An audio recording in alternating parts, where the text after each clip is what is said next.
Graça e paz, queridos. Aqui quem está falando é o professor Mateus e hoje nós vamos expor mais uma vez o livro de Ezequiel no capítulo 44, 45 e 46.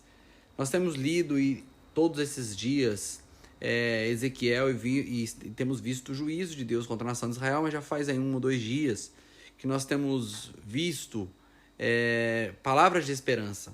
E hoje não vai ser diferente. E por que eu digo palavras de esperança? Porque o 44, o 45 e o 46, eles ainda estão falando sobre regulamentações do templo.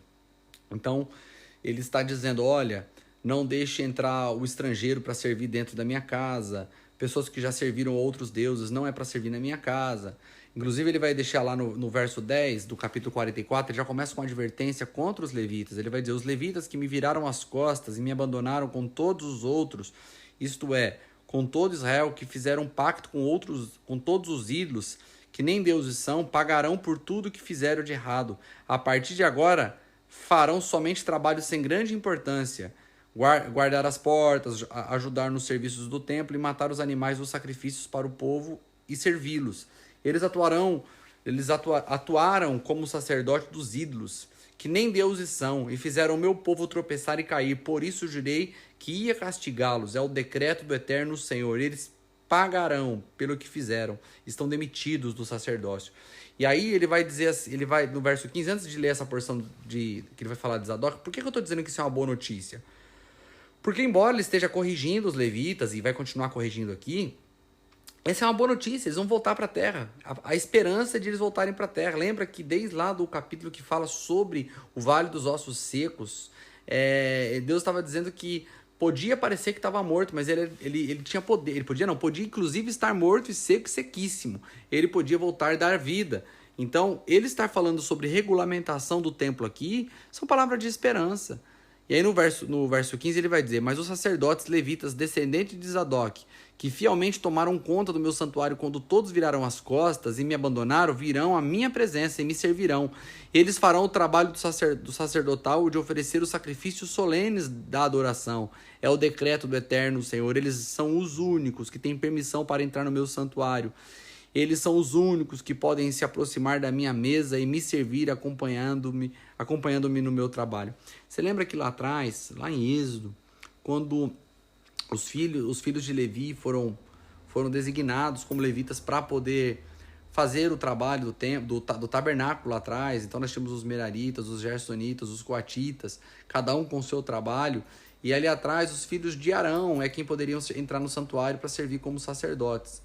O que ele está dizendo agora? Que ele continua sendo descendente de Arão, porque Zadok era descendente de Arão, mas ele afina mais, não são todos os descendentes de Arão.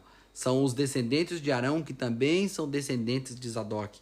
Então ele acaba tendo uma nova referência aqui, que são os filhos de Zadok. E ele vai trazer uma série de ordenanças. Olha uma ordenança interessante no verso 20. Eles não devem rapar a cabeça e nem deixar o cabelo comprido, sem cuidado, mas precisam mantê-lo aparado e bem cuidado. Aí ele vai dizer que nenhum sacerdote pode beber vinho antes de entrar no santuário. Vai falar sobre o tipo de comida que eles podem comer. O verso 28 vai dizer, com respeito aos sacerdotes serem proprietários de terra, eu sou a herança deles. Aí ele retoma uma ordem dada lá atrás na divisão das terras. Eu sou a herança deles, não a receberão. Eu sou a terra deles, a herança que possuem. A comida deles virá das ofertas de cereal, das ofertas de perdão e das ofertas de reparação. Tudo que em Israel é oferecido ao Eterno em adoração pertence a eles. O melhor de tudo que se oferece em Israel, além de todas as ofertas especiais, será dos sacerdotes. Então está dizendo, o sacerdote não tem que receber herança, porque eu sou a herança do sacerdote. Gente, olha que coisa linda. Eu sou a herança deles. Eu sou a terra deles. Eu sou tudo que eles precisam. Ele vai dizer, é vocês que vão, o que vocês oferecem para mim, pode dar para eles. Então Deus compartilha das honras que Israel traz para ele como sacerdotes. O verso 45 vai falar sobre a distribuição da terra. O capítulo 45 vai falar sobre a distribuição da terra. Vai dizer quantos quilômetros o lugar que vai ser feito o templo. E tudo isso aqui foi muito bem. Tanto a ordenança sobre Zadok, quanto o espaço, a divisão, foi muito bem seguido e influenciou muito a decisão dos construtores do segundo templo, que foi construído ali durante o governo de Zorobabel. Eles seguiram toda essa o que estava por detrás da profecia, o espírito da santidade que estava guiando Ezequiel para profetizar. Nós sabemos que aqui a profecia ela se mistura com a construção do segundo templo, mas também com aquele outro templo que nós falamos no dia de ontem, que é um templo que não foi construído ainda em Israel, que, como eu disse, existem interpretações que é uma planta para um reino, para um templo que precisa ser construído. Outros dizem que será um templo construído no tempo do governo de Jesus, que é um pouco complicado, porque você vai perceber que naquele templo descrito, que nós lemos ontem, fala sobre sacrifícios, então tem muita coisa para interpretar aí, mas só para dizer que isso aqui influenciou sim os construtores do segundo templo. E quando nós entramos no capítulo 46, nós continuamos com ordenanças.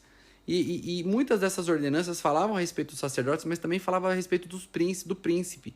Então é interessante que Israel ele volta do exílio sob ordens do Império Persa, né? Ciro manda reconstruir o templo, mas aqui já começa a falar sobre ter um príncipe. Então Israel começa a vislumbrar algo que não aconteceu ali naquele momento, mas essa profecia continua valendo no coração de todo o povo judeu, que um dia Israel voltará a ter um príncipe. Nós sabemos quem é esse príncipe, é o nosso próprio Senhor. No verso 16 diz assim, do 46, mensagem do Eterno Senhor: se um príncipe prometer um presente da sua herança a um dos seus filhos, isso ficará na família. Mas se ele prometer um presente da sua herança a um servo, o servo ficará com ele até o ano do jubileu. Depois disso, ele voltará para o príncipe. Sua herança permanece apenas pertence apenas aos seus filhos. Então a gente vai falar da ideia de um príncipe aqui. Nós sabemos que Israel, depois disso, não voltou mais a ser um povo independente, embora tenha tido governadores ali que cuidaram, que é o caso, por exemplo, de Neemias, que cuidou por um tempo, mas nós não tínhamos mais um príncipe, como tivemos em Davi, em Salomão e todos os outros reis que Israel teve antes de ir para o exílio. E aqui Deus já estava dando ordenanças, mostrando que o coração dele era voltar a fazer de Israel ser uma nação independente que pudesse viver em sua própria terra, tendo propriedade de sua própria terra. E aqui ele termina com mais instruções a respeito do templo. Queridos, imagina você pensando em morte, pensando no final da vida. Imagina alguém em câncer, no estado terminal, e de repente o médico dá para ela 1 mês de vida, e todo mundo chega lá e começa a se despedir, todo mundo sabe que essa pessoa vai morrer. Essa é a sentença, morte. Mas de repente chega alguém enviado por Deus e começa: vem aqui falar com você sobre negócio. Então nós vamos falar sobre negócios de curto, médio e longo prazo. Vamos falar sobre um negócio que eu quero fazer com você o ano que vem. Vamos falar com você sobre um negócio que é para daqui 5 anos, e tem um negócio que eu quero fazer com você para daqui 20 anos. Mas o médico disse que vai morrer daqui 1 mês. Está todo mundo falando de morte, está todo mundo só ali se despedindo. Daqui a pouco vem uma pessoa e começa a falar de planos a longo prazo, e essa pessoa é enviada por Deus. O que essa pessoa está dando? Está dando esperança, está dizendo: a sentença é de morte, todos estão celebrando sua morte, mas eu vim falar com você sobre planos futuros. E essa é a palavra que Ezequiel estava dando, Deus estava dando através de Ezequiel. Enquanto Israel parecia ter morrido, Deus está falando: não, vamos falar de planos, vamos falar de planos futuros.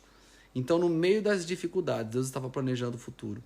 Essa é a esperança que Deus estava trazendo para a nação de Israel. Que Deus te abençoe, que você não perca a sua fé no Senhor, e que mesmo que tudo pareça estar acabando, Deus está querendo sentar com você para planejar o teu futuro eterno junto com Ele. Que sua vida possa ter o significado dela nele, que você possa encontrar sua esperança nele. Lembra que o apóstolo Pedro vai dizer que nós somos sacerdócio santo. Você é sacerdote do Senhor. Que o Senhor seja a sua herança, que o Senhor seja a sua terra, que o Senhor seja a sua esperança, que você tenha um lindo dia.